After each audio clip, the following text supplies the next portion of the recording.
Hello my lovely FLOSSTUBE friends, it is that time. It is time for a bit of planning. So we are down for 2023 planning.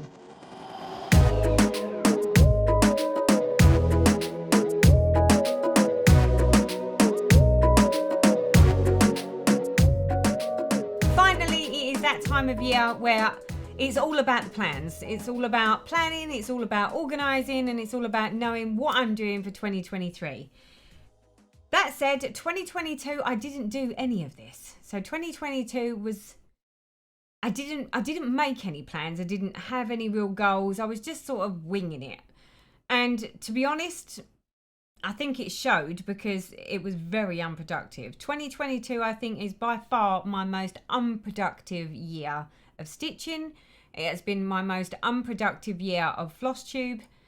And because I moved rooms from the small room to this room and literally just threw everything in here and was like, well, I'll sort that out and fix that as time goes on. That hasn't happened. I think that's also had an impact in my stitching. So 2023 planning for this year is key. I think I've proven to myself that by having plans that are too rigid doesn't work for me. By having no plans at all doesn't work for me. So this year, I'm going to have something that I will call flexible planning. So when I say flexible planning, it gives me the opportunity to have things to aim for. It gives me the drive, but without the rigidity. It's not going to be rigid plans. I'm not going to call them goals, because if it's just a goal, if I don't meet that goal, it's almost to myself, I feel like I failed. So I'm mindful about how I word it. I'm mindful about how I'm viewing it. But I do agree I needed something. So I have spent the last 6 or so weeks scouring FLOSSTUBE, watching everybody's videos that mentioned anything to do with 2023 planning. Not because I want to necessarily do exactly what everybody else is doing, but it does help. It does help when you sort of think you know what you want to do, but then by listening to other people's plans, although you wouldn't necessarily say, oh, well, I want to do that because it won't necessarily work for me, you can take bits and pieces of it and be like, well, I could use that concept, but in a slightly different way. That's basically what I've done. So I applaud FLOSSTUBE and the FLOSSTUBE community for sharing all their plans ahead of me, because it has made my job a whole lot simpler. So for 2023, when I say it's not going to be rigid planning and it's more flexible planning, it's flexible to a point. I want to be sure that my approach is realistic or as realistic as I can make it. That said, part of my planning for 2023 doesn't just include the cross stitching. So the stitching and what I want to stitch and the things that I would like to stitch and the focus pieces, yes, they are there. But also as part of my planning for 2023 is going to be organisation. So organisation of this room, of all my stitching equipment, because I think one of the biggest downfalls for me and failings on my part was the fact that when I moved into this room and just threw everything in cupboards and was like, oh, I'll organise that when I get a chance. And that didn't happen. With limited amounts of time for actual stitching,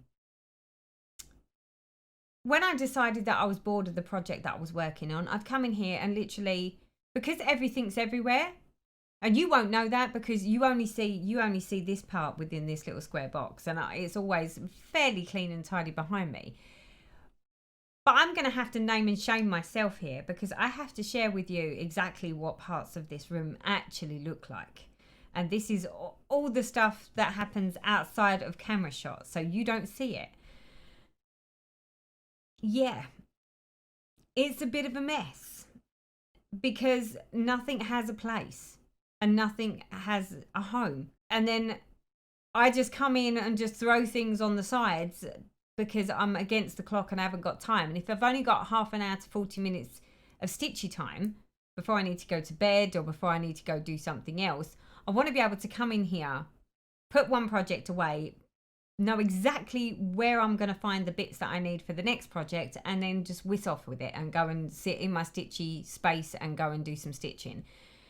That hasn't been happening. I've literally been walking in here, everything's chaos, everything is a nightmare wherever I look, so I'm just throwing things on the side, and then when it comes to be like, oh, I quite fancy stitching on this particular project, and for the life of me, I either can't find the project, I can't find the bag that it's in, or I can't find the frame that it's on, or I don't know if it's on a frame or if it's in the bag, or then I can't find the bobbin box if it's still a bobbinated project. The excuses are endless, and it does go on, but they're valid excuses, because for me, if I make my stitching harder than it needs to be, to the point that I walk in this room, put one project down, and then I'm like looking around thinking, well, where's that? And where's this? I'm like, oh, I can't be bothered. And before I know it, I just go and sit myself in front of the TV, and I'm like, I just won't stitch tonight. There's no point.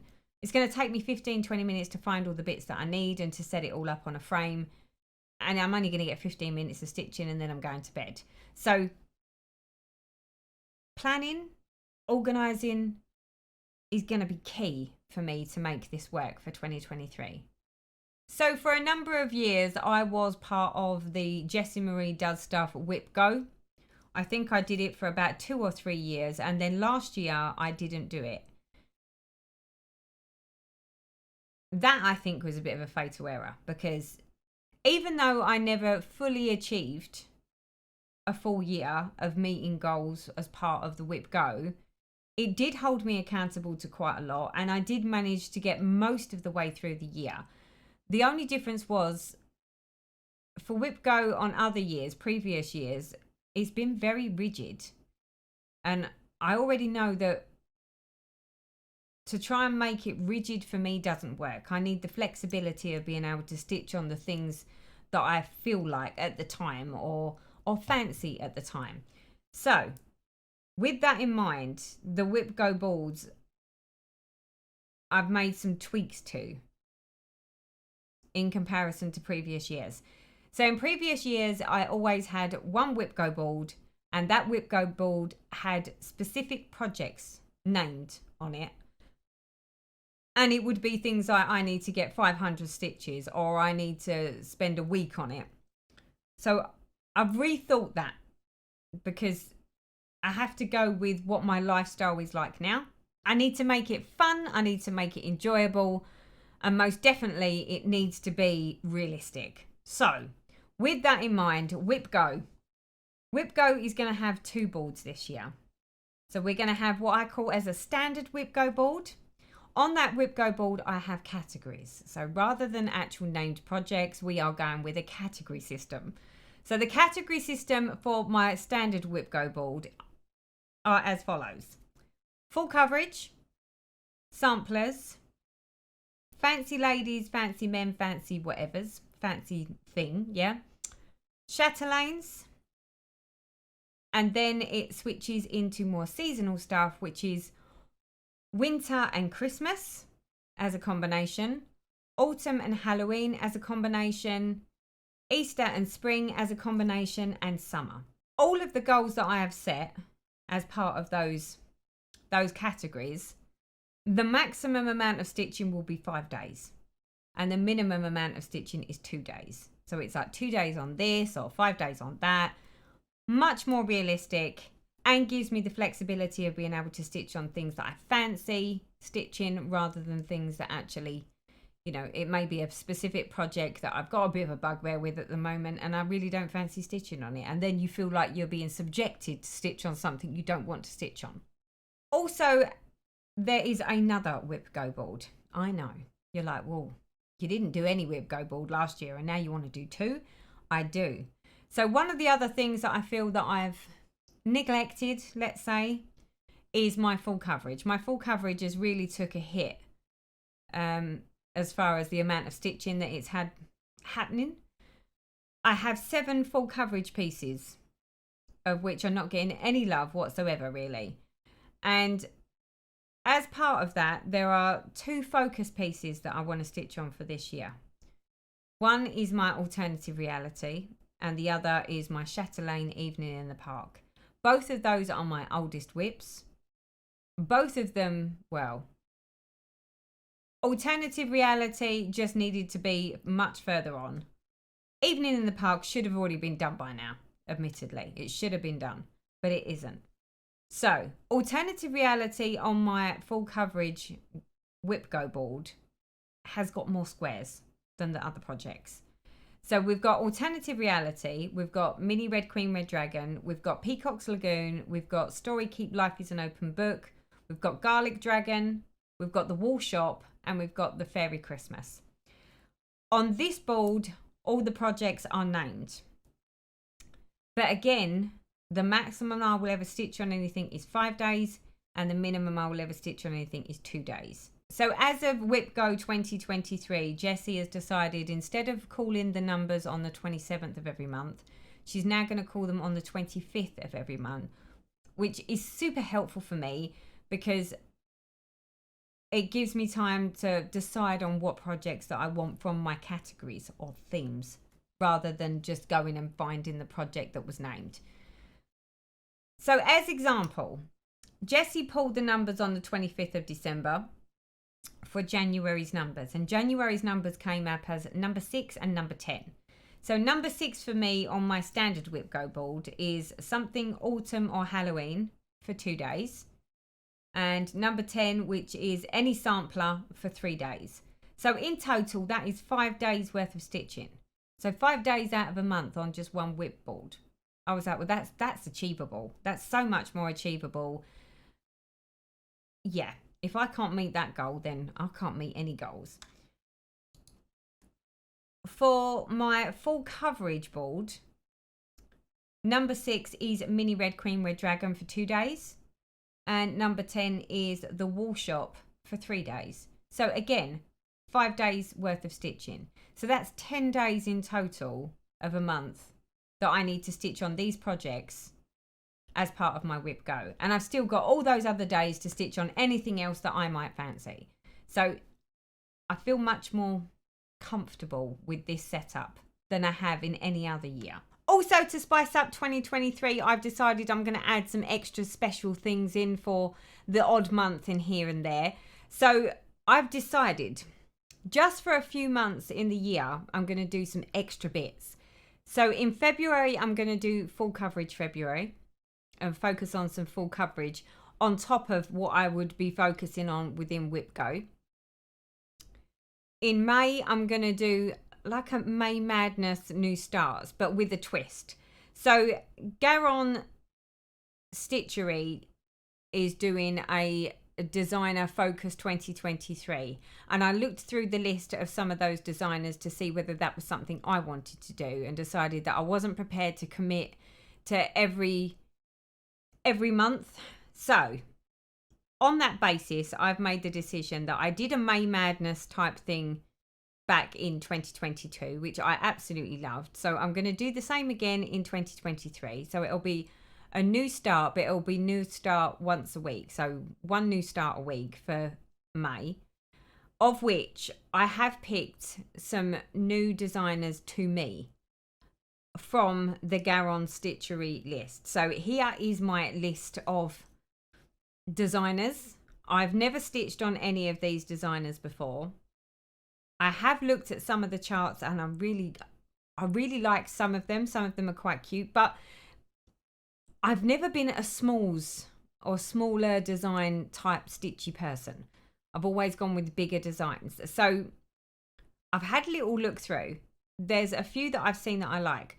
But for those of you that have stitched some of these designers, do you have a favorite? Do you have one where you absolutely thoroughly enjoyed stitching on it and it was like the best thing ever? Because if you did, I would appreciate any of your suggestions. So please feel free to leave suggestions in the comments box to me and let me know which ones from each of these designers were your faves. Because yeah, I'm looking for some exciting stuff to stitch on. Also, I've decided that I'm going to do Christmas in July. I did mention on a previous video that it's become very apparent that I've done all of these Christmas finishes, the little sledges, I've done the berries for everybody else, and here I am sat here with not one Christmas finish of my own. Apart from once way back when, when I was flicking beads all over someone on a commute into work, I did do this little Father Christmas ornament. So here it is. This was the one that I did that was for me. I think that was my first ever attempt. It's a bit dodgy looking on the back, so we'll ignore that bit. But yeah. And although I love that, I could do with either a few more of these so I could have a little Christmas tree with ornaments on. But I would really quite like to have some berries, some finishes, like smalls, you know, like the really little smalls that you can hang off your own Christmas tree and you can do some finishing. So again, reaching out to my FLOSSTUBE community, I have seen so many gorgeous FLOSSTUBE Christmas trees. I have to say, you know, when you get wowed where they've got like a Christmas tree in the background and they've got all these beautiful finishes on there. Where they've like actually got like finished ornament type things and the whole tree is full of Christmas ornaments. I would love to have that.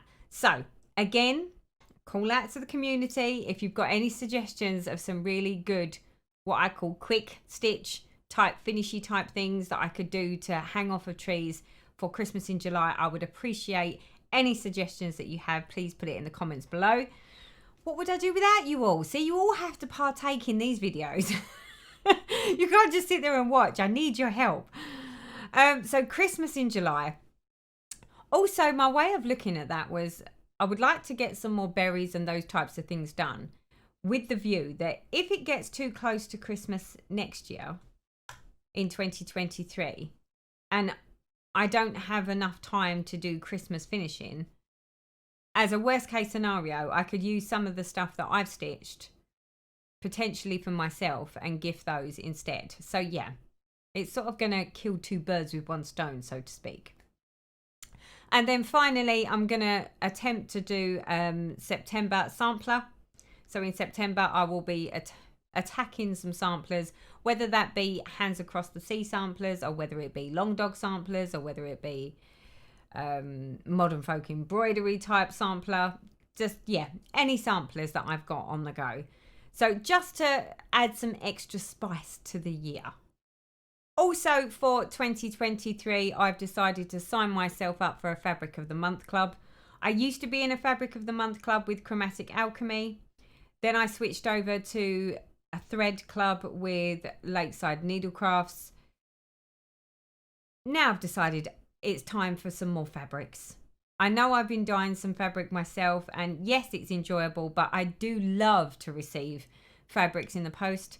So I've decided to go with Fortnight Fabrics. I've signed myself up for the Quaint Quaker collection in 28 count even weave, and I think I've gone with the size 17 by 26, I think.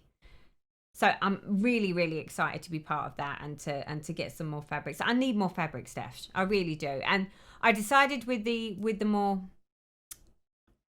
subdued colours because it will work with a multitude of different projects. So now that I've started to consider doing more smalls so that I can have little cushions and pillows and seasonal and Christmassy things, I think these fabrics will be perfect for that type of thing also. So yeah, really looking forward to being part of that Fabric of the Month club. So also as part of plans for 2023, although I've sat here and told you what my plans are for my stitching, there are additional plans. So for me, organisation is key. One of the biggest failings about 2022 is the fact that I've been so disorganised. And when I say disorganised, I mean truly disorganised. In fact, I'm going to name and shame myself for how bad it is. Now, I know whenever you look at your little square box here, you think that, you know, how it is in this room is how it is on this screen. It is so not like that. When I had the small office, everything had a place. I knew exactly where everything was. I could go straight to the thing that I was looking for and find it. Basically, I threw myself out of that room to make it space for Lauren to have as her studio stroke office, and just threw everything in this room and just filled up all of these cabinets and cupboards behind me. However, everything is in an absolute mess and it's disarray, and every surface in here has just turned into a bit of a dumping ground. Unfortunately for me, with so little time on my hands, I've not had a chance to actually do anything with it. I can never find anything, to the point that it's actually put me off my stitching in 2022. So I think half of the reason that it was so unproductive in 2022 was because I had limited time for stitching. I would come running into this room and sort of throw a project in here that I don't want to work on, to pick something else, but then it would be trying to find what it is that I wanted to stitch on, and it's impossible. And it's not just the stitching, it's the threads, it's the beads, it's the bob tacks, it's all the accessories, it's the finishing products. All of the bits and pieces that normally have a home and have a place don't have a home or a place here, which means slowly but surely, over the course of maybe 6 to 8 months, it's just got worse and worse and worse. So I have no choice but to name and shame myself. So to start with, thread organisation is an absolute necessity. And as you know, as part of discussions that we've had on this channel before, I'm trying to go from everything bobbinated to everything on thread drops. I have my Annie's Keepers in the drawer down here. I have my Pip and Chip floss chips, which is my full DMC range over there, of which I still haven't filled up. I've also got a drawer full of bobbinated threads over here, and I also have my what I call extras. Although they're extras, it's just that they've not made it into these boxes yet. So everything is everywhere, and for me, my coping mechanism is knowing where everything is, and I am so not in that happy spot right now. It's ridiculously not a happy spot. That said, I have made the decision that as part of my 2023 planning, organisation within this room is also within my planning. So you'll know on a previous video I shared with you this lovely floss winder, which Karen the Needlebug purchased for me out in the States. It's from a company on Etsy called Stacie Stitcher Studio, I believe it is. And you put your thread through the hole, hold it with your finger, and then you wind around this, and then you cut along this line, and then that is your thread length. This one is great because this is the 9-inch length. The 9-inch works perfectly for me personally for single strands. So that's great. However, most of the projects and everything in these boxes, I like to have lengths for 2 strands because I do a loop start. Of course, I had to go and order another one. So I now have this one, which is the next size up. This is the 12-inch one. She also does a standard 18-inch one, and then I think she does do custom sizes for anyone that's interested. So same again, you put your thread through the hole, you hold on to it, and then you wind your skein around it. You cut across this line, and then that gives you perfect lengths. So now that I have this only turned up in the last couple of days. Now that I have this, there is absolutely no excuses for getting some of my thread organisation into touch. And the reason that it needs to be done is, well, as you can see, it is an absolute disaster. I have a whole drawer full of bobbinated threads along with stuff that's just been thrown in there. I've got an entire drawer of skeins that still need to be put away. I've got threads everywhere. It's not good. It's not good. Whenever I need to find a thread, you would think with a full set of DMC, I'll be able to find it, and I still can't manage to find it. So I've now resorted to raiding through other boxes and other project boxes and robbing Peter to pay Paul, so to speak. But as soon as I do that, I forget where I took it from. It never goes back. And before you know it, the next project that comes out is that I'm missing the same thread. It is frustrating, let's say. Let's go delicately. It's more than frustrating. It drives me crazy. So I need to get organized, and I need to do it quickly. And the only way that I can do it is by naming and shaming myself. So I am sharing with you what I intend to do so that I can show you pictures of what it looks like when it's done, and you can hold me accountable to it. So the other thing that really needs organizing in this room is my charts. I have my charts in white A4 folder boxes, which at the moment are facing into the wall because they look prettier that way. But the realization is that actually they're harder to manage and harder to get to. So they may have to get turned around. But although they are the charts that I've got, which are like segregated into categories. So I have a seasonal box, I have a fancy lady, fancy guy box, I have a specialty threads box, so anything that's got specialty stitches in it, and a couple of others, I think. But the one thing that I haven't done yet, which I really do need to do, and that is to attack my PDF charts. I have a lot of PDF charts that are on the computer that whenever I look in these boxes never even get thought of as an option because they're physically not in there. So I've made the decision that I need to go through all my PDFs and I need to print at least the front page, maybe with the thread count rather than just the whole thing, you know, especially for the full coverage. The full coverage, I'm not going to sit there and print the whole thing, but at least if the picture is in the box, if it takes my fancy to go have something new to start, by adding everything, including my PDF versions, I will be able to make sure that I'm giving myself the true options of everything that I have that is an option for a new start. The next thing that needs a little bit of attention and a bit of love and care is my fabrics. So my fabrics, yeah, they are stood up in there, but because they're not organized, they're just sort of, yeah, they're just all together. But I need to separate them into counts. I'm not going to worry too much about colors because as long as they're all standing up, I can see the colors. But I need to put some dividers in there for the fabric counts so that I can put all the 28s together. I can put all the 25s together. Now that I'm starting to stitch a bit more on higher counts, such as the 40 counts and the 36 counts, I need to segregate those as well as the aiders. So that needs organising.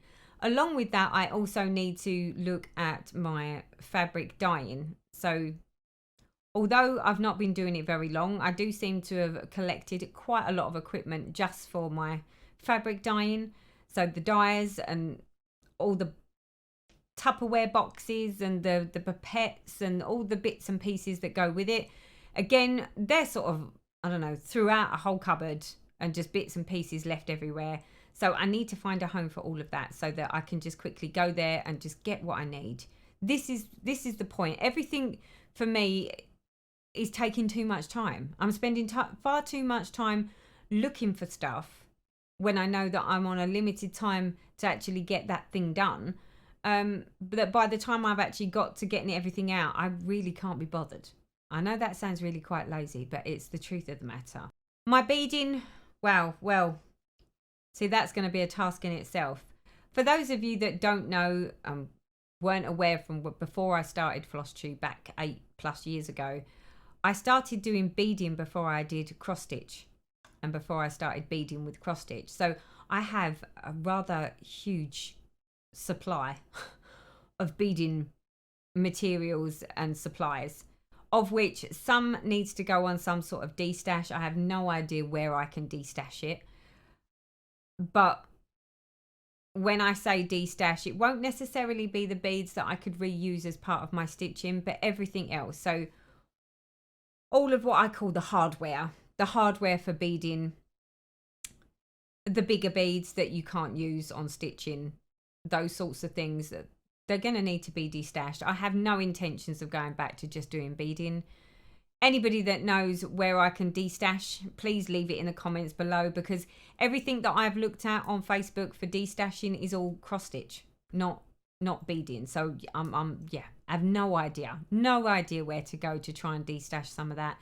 And to be honest, there's so much of it, it's not something that I could just give away. It would need to be truly destashed so that I could then put the money back in the pot for more cross stitch, of course, most importantly. But yeah, any suggestions on how to destash a rather large amount of beading hardware, let's say, so more the chains, the links, the connectors, the crimps, all of that stuff. It needs new homes, but it is all brand new and there is a lot of it, so that all needs to be destashed. And then when it comes to beading, unlike most people where you'd be like, well, you keep all your needles together and you keep all your beads together, I don't like to do it like that. So if I've got a beading drawer, ideally I want everything to do with the beading of a project in a drawer.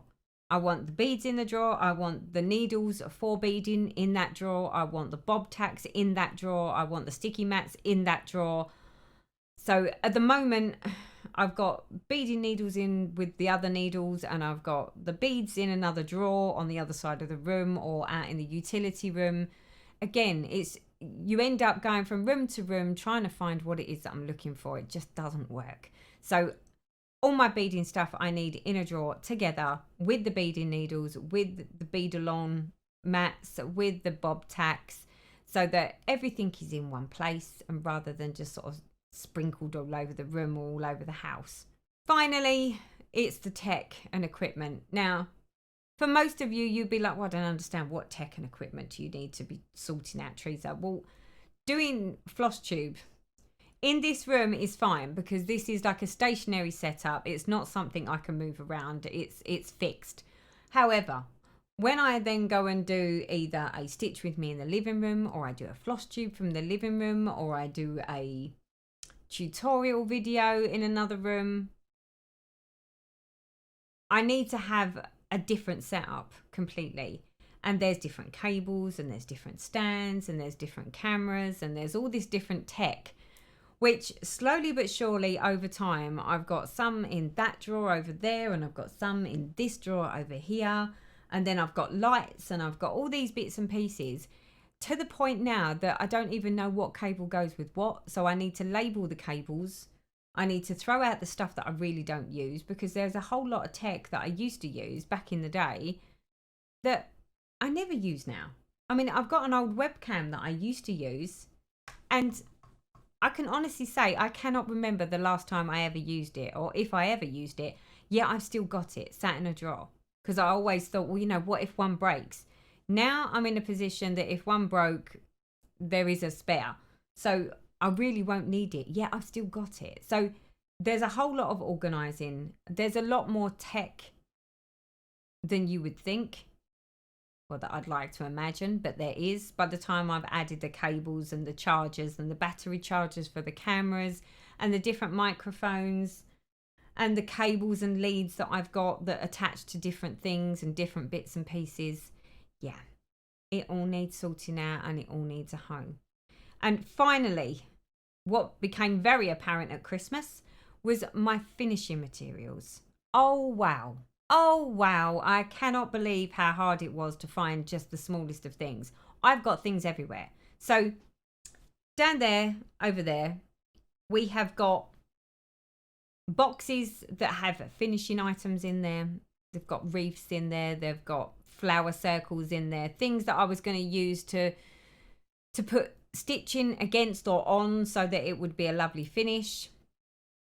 Up in a box up on the top of my cabinet up here, I've got ribbons, I've got wooden snowflakes, I've got zipper pulls, I've got, yeah, the list goes on. And then on the table, of which is really the table of shame, that is just shameful. That's just turned into like my biggest dumping ground yet. That has also got finishing products on there. It's got twine on there. It's got Christmas bells on there. It's got everything on there. It's got old projects that I've just thrown up there because I can't decide where to put it, because I keep saying I really do need to sort out where my projects are going to go. So again, it's another set of stuff. There's also a basket on that table that originally was a basket for when I've stitched on something, or when I've bought something, I've purchased something and I want to share it with you on FLOSSTUBE, rather than put it away because I know I'll forget and then it won't get spoken about, I used to put it in a basket, and that basket was what I called my FLOSSTUBE basket. So the FLOSSTUBE basket would have everything in it that was relevant for the next month's video. And then once I'd done the video, I would empty the basket out and everything would be put away in its place. Needless to say, that has not been happening, and my basket has just turned into another dumping ground of stuff. So again, something else that needs to be sorted out. I just feel that if I could get everything so that it was organized and everything had a place and everything had a home and I knew exactly where to go to get everything, this would be, yeah, it would be so much easier. And I would be so much more happier to sit down and do stitching rather than spend most of my time looking for things to be able to sit down and do the stitching. The same goes with the projects. So because I have all my projects in project bags, but then I've also got some that are on the frames, I get really quite annoyed because the ones that are on the frames are not with the bobbin boxes or they're not with the project bags. And at the moment, there are like 4 different places the project bags could be, whether it's got a project in it or whether the project's on the frame. I've got some that are in cubes above me up here, which you'll see on the picture. And then I've got others that are in that wardrobe over there. And yeah, so you just spend your entire time running around looking for things that really you shouldn't be having to look for. You should know where they are. So needless to say, I've shamed myself with you on FLOSSTUBE so that you know that it's not as organized as it may appear at all times. But the plan is that it will be. Back when I had the smaller office, it was organized. Everything had a place. Everything had, you know, wherever I took something out from, it went back to. Everything had a place. Everything was organized and everything was orderly. And my stitching was much more productive because of that. So most importantly, I get all of this sorted out and I include it as part of my 2023 planning. So as far as planning of cross stitching and supplies and haul and stash and those sorts of things, yeah, I think we've covered all bases there. The only other thing that I want to include within my plans for 2023 is probably my FLOSSTUBE planning. I felt that doing my FLOSSTUBE videos this past year has been harder than ever. And I really don't know why. I've struggled to find the time. I always feel like my videos are now rushed. But then I always feel that there's so much more editing because I've tried to rush. It's actually took longer to do. They used to go so much easier. They used to go so smoothly. And now they don't. I spend more time going, and having to think. But I think that's because I'm not planning in the same way. I used to always have the time to, as the month went on, I would be, you know, writing little notes down as things to bring up on the channel. And I haven't been doing that. So then I sort of get halfway through recording a video and then remember there was something that I needed to include. And then I have to go off and go and get it and then come back. But because I've stopped and started, it sort of becomes a bit bitty and piecey. So yeah, another plan for 2023 is that I need to try and be more organized with my FLOSSTUBE. My monthly updates need to be less rushed. If it comes to it and I have to do, I don't know, a video every 2 weeks instead of every month, then I'll need to do that because yeah, there's obviously something not quite right because it's not going as smoothly as it used to or as it could do. I have managed to do a lot more live streams, which has sort of buffered things a little bit, but my Stitch With Me's, my how I do what I do videos, they have been very far and few between. I would like to try and make sure that I sort of spend a bit more time doing that. I get a lot of requests on the channel asking me if I can show people certain things, and I say yes, I'll try and get round to it, and inevitably I don't. One of the key things when it comes to showing people actual stitching, like where they say, you know, can you show me how you do this or how you do your skin 2/110, those sorts of things, I'm really struggling to do that apart from when I'm sat here, which for those types of things doesn't work with this tiny little Lowry desk stand. The biggest Q-snap I can fit in there and still spin it around is a 9x9, and most of my projects are on some sort of frame. So my plan is that at some point through 2023, I'm going to get new stands. My needle knee stands moves around too much to be able to show you anything because if I put an overhead camera over it, the stand is just, yeah, I don't understand why all of a sudden it's gone all rather wobbly. I've tried tightening it. It's making no difference. It's still too wobbly.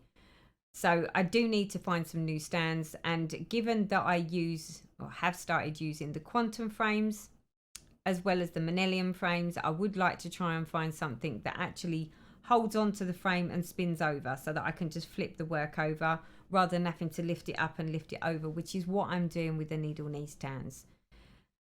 But yeah, so that is plans for 2023. Hopefully, if I can attack all of that, plus do the organisation as part of my planning, and then get my floss tube and my videos sorted out, then I will be in a very, very, very happy place. I just need to get there. I mean, when I've put it onto a list, the list doesn't really look that big. It's like yay big. But the reality is that's a lot of stuff. That's a lot of stuff that I need to do, as well as get all my stitching done. And prize example, this video today, although you don't know it, has taken me nearly 7 hours because of interruptions. As hence the reason why we went from having no lights behind me to lights behind me, because it's now too dark to record without any light in the room. So yeah, these are the things that happen when we do our floss tube videos. What appears to have been a 1 hour session actually for us is like hours later. And I've still got to get this video edited and uploaded to you all. But yeah, I'm in a good spot right now with the whole thought that if I can achieve most of what is on this list, I am sure that 2023 is going to be a great stitchy year, and I cannot wait for it to start. January 1st will be my Teresa Made Me Do It sale, where we'll be stitching a fancy lady, fancy man, fancy mermaid, fancy whatever. If you didn't know about it already, there is a Facebook group. I'll put the link to the Facebook group below if you would like to come and join. I'm excited. I am really, really excited to see what 2023 brings. But if I can hold myself accountable and follow my own plans, I have a very sneaky suspicion that 2023 could be a very good stitchy year. I just need to get all of my ducks in a row. I need to get my life organised. I need to get all my stitching supplies organised, and the stitching will just flow. I'm sure that that's the case, and that most of my problem is not that I'm just not stitching. It's because the organisation of all the stitchy stuff is not organised. So yeah, that's how I'm selling it to me. So I am so excited for 2023. Now that I have some 2023 plans, I have my 2023 organisation set. Now I just need to make the magic happen. I hope this video has been enjoyable for you. Maybe for some of you it's resonating. It might inspire you, that you feel that you might need to come up with some plans of your own if you haven't already. If you're not a planner, good luck for 2023 all. And yeah, until next time. Bye bye for now.